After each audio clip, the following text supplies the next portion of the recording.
everyone, and welcome back to another video. So today I'm going to be discussing the new term of service added to YouTube's terms of service, specifically titled right to monetize.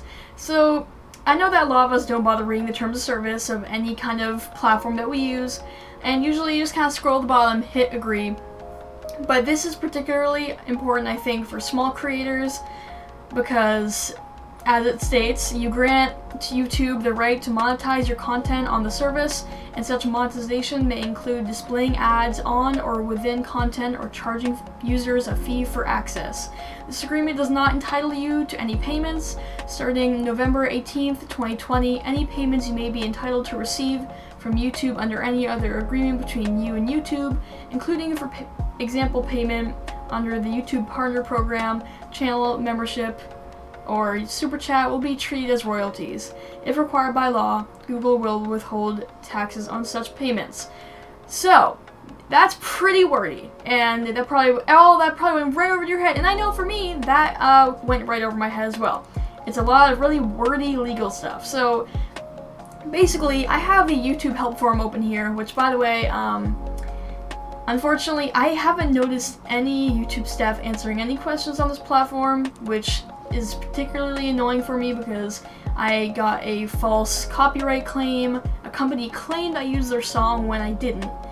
I actually used a song licensed by Nintendo, and it wasn't Nintendo that made the claim, it was some random other company. So, yeah, I can't ask more questions. But anyway, getting back to this fun little thing, let me just read the translated thing that YouTube staff made. So it says, what this means for channels not yet in the YouTube Partner Program. We added this new section to let you know that starting today, we'll begin slowly rolling out ads on a limited number of videos from channels not in the YouTube Partner Program. This means as a creator that's not in the YouTube Partner Program, you may see ads on some of your videos. Since you're not currently in the YouTube Partner Program, you won't receive a share of the revenue from these ads, though you'll still have the opportunity to apply for the YouTube Partner Program as you normally would once you meet the eligibility requirements. You can always check your progress towards eligibility on the monetization tab in YouTube Studio. And that's still pretty wordy, so let's just break this down. Super easy. Basically, and I'm gonna sound a little salty here and a little biased, but basically what's happening here is YouTube now has the right to put advertisements on your videos even if you can't put ads on your videos yet. And the ads that YouTube puts on your videos, you can't make money from. And you also can't control if the ads are skippable, how many ads will be in a row. YouTube just has the right to do whatever they want with whatever advertisements they put on your videos, and you have absolutely no control over that. And they get all the revenue until you can eventually qualify for the YouTube Partner Program and start claiming the revenue that you get from your videos. But for now, any small channel now will likely be getting ads from YouTube, and none of the revenue goes to them.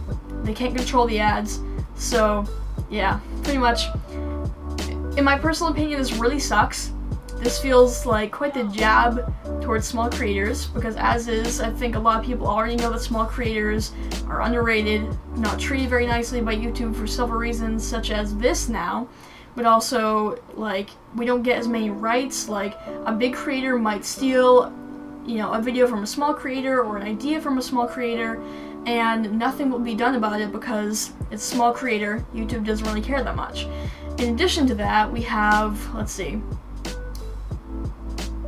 big creators or any company has pretty much, if they see a small channel that use some of their content, they will make a copyright claim, even if it's a small channel. Like, a small channel usually you wouldn't think would be getting a ton of copyright claims or have many company disputes, and yet here we are, small creators are kind of being bullied by companies trying to claim their content. And, usually with big channels, like, companies are like, oh, big channel, like, plenty of views to leech off of, like, I can get money off of that. But there's a lot more respect towards bigger channels, so usually I feel like companies will listen to big creators more in the disputes that they might pull up about copyright claim. And for small creators, well, I have a feeling our disputes about, like, you know, why is there a copyright claim on this video when it's within fair use, our disputes, you know, will go to the bottom of the list, and the bigger YouTubers, the disputes will go to the top of the list, which I guess it makes sense because they have a bigger following, so it might be a bigger issue, but also, shouldn't it be based off of whose dispute gets sent in first? Like, you know, but anyway, so, yeah, if you see ads starting to show up on my videos, it might not be a copyright claim, it could easily just be this. And when I initially saw this, I was really ticked off because I didn't really, like, I don't like the idea of YouTube leeching off of my views. Already I have like several videos with over 5,000 views and I can't make any money off of that, and that already ticks me off a lot because I put the work into this content and like I'm getting tons of views on these, you know, sometimes more views than the YouTubers who can monetize, and I can't get anything from it, which, you know, from a business standpoint, that kind of hurts because YouTube is now going to start leeching off of my hard work, and there's absolutely nothing I can do about it.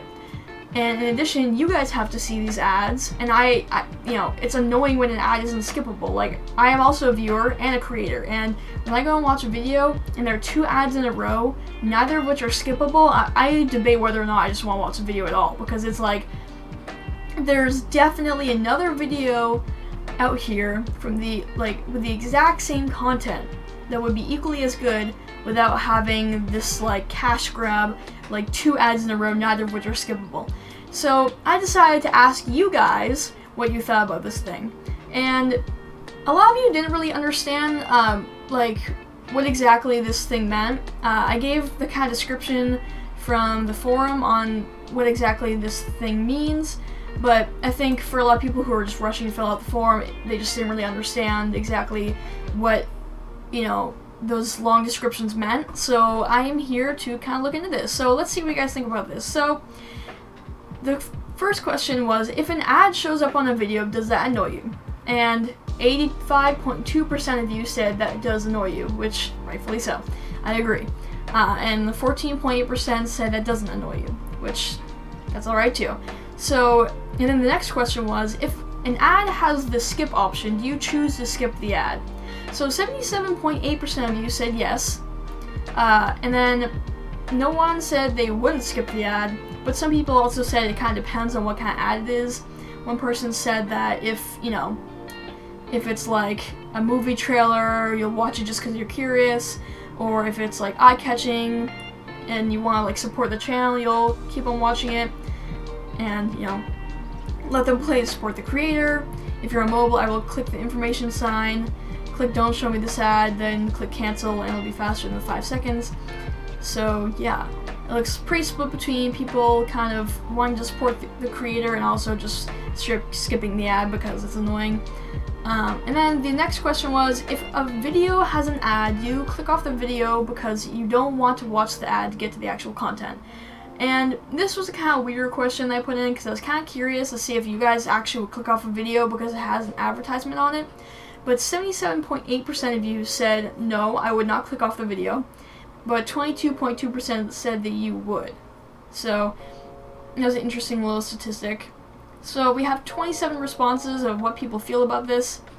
We have quite a few, I don't really know what this means, but we do have some unfair takes away the right of small creators who cannot monetize yet. Not gonna lie, that's extremely scummy. Ads aren't there to help smaller channels grow, and to add it without giving them any money is terrible. The thing is, they can deny every new creator of joining the YouTube Partner Program, and nobody would be able to fight it until all the bigger YouTubers start to realize what this means for small creators. And the interesting thing is, a lot of big creators do realize what's happening to small creators. Like, I think I've heard PewDiePie kind of saying how, you know, I can't imagine being a small creator during this time. I don't remember if it was exactly him, so please don't quote me on that. But they're, you know, they do know what's going on. Some of them just don't care. Some of them are genuinely, you know, kind of like upset, but they're not going to do anything about it because it's, you know, it's not really technically their problem.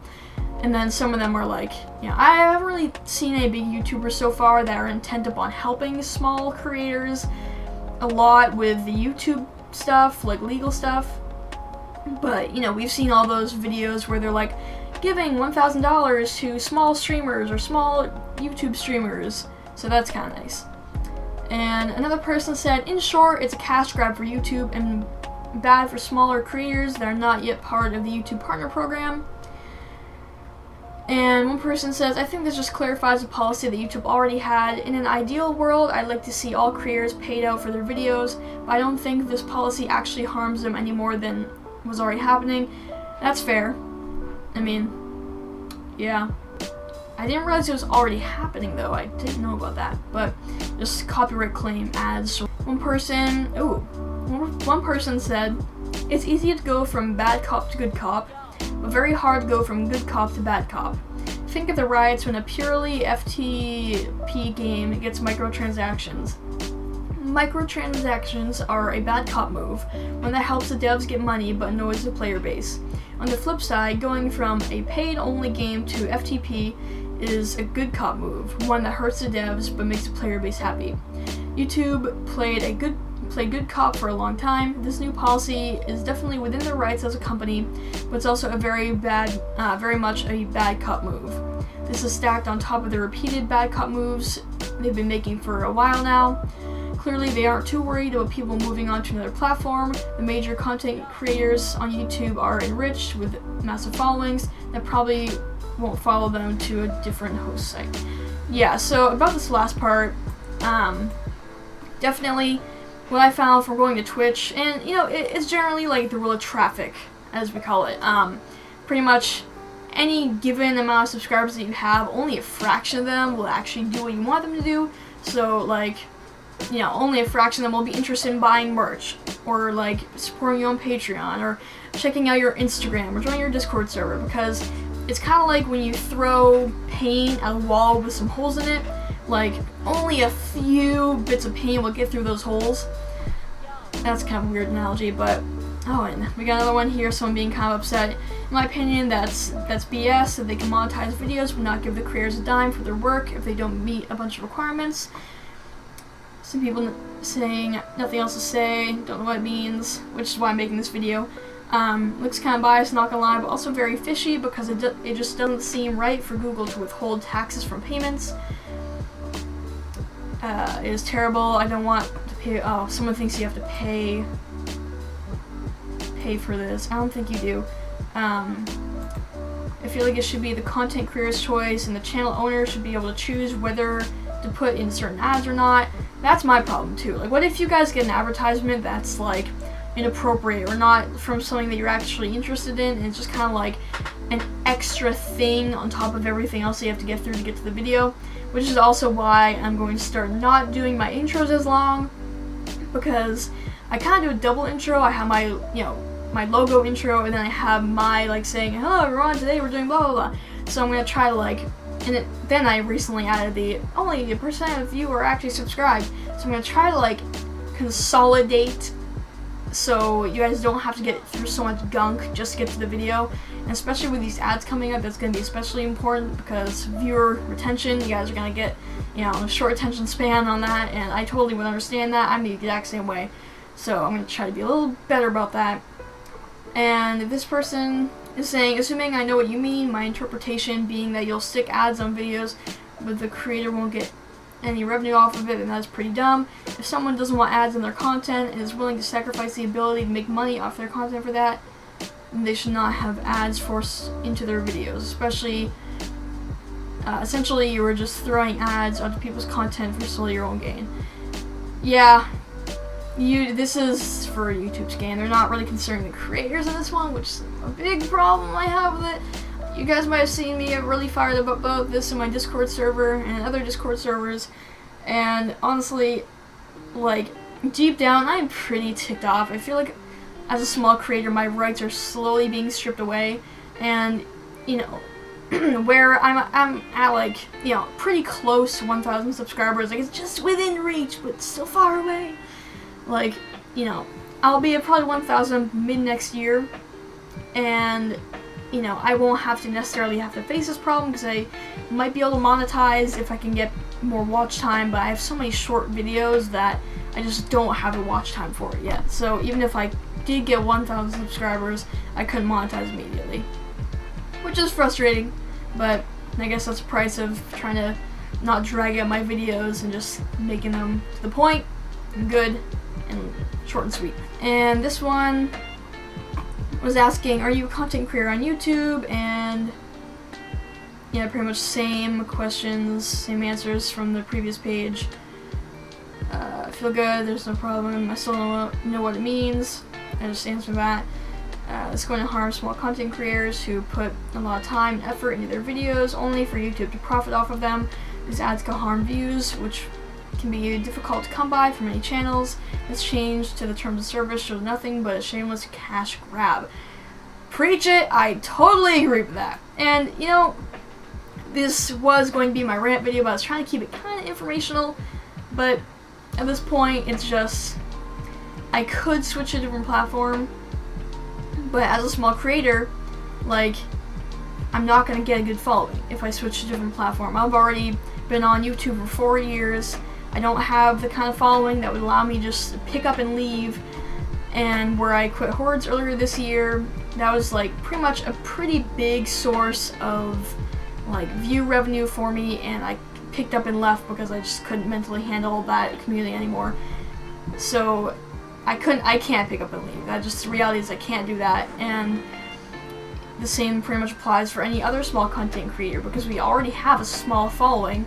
So if we switch to a different platform, it's not like we're big YouTubers where we can like easily pick up that stuff again.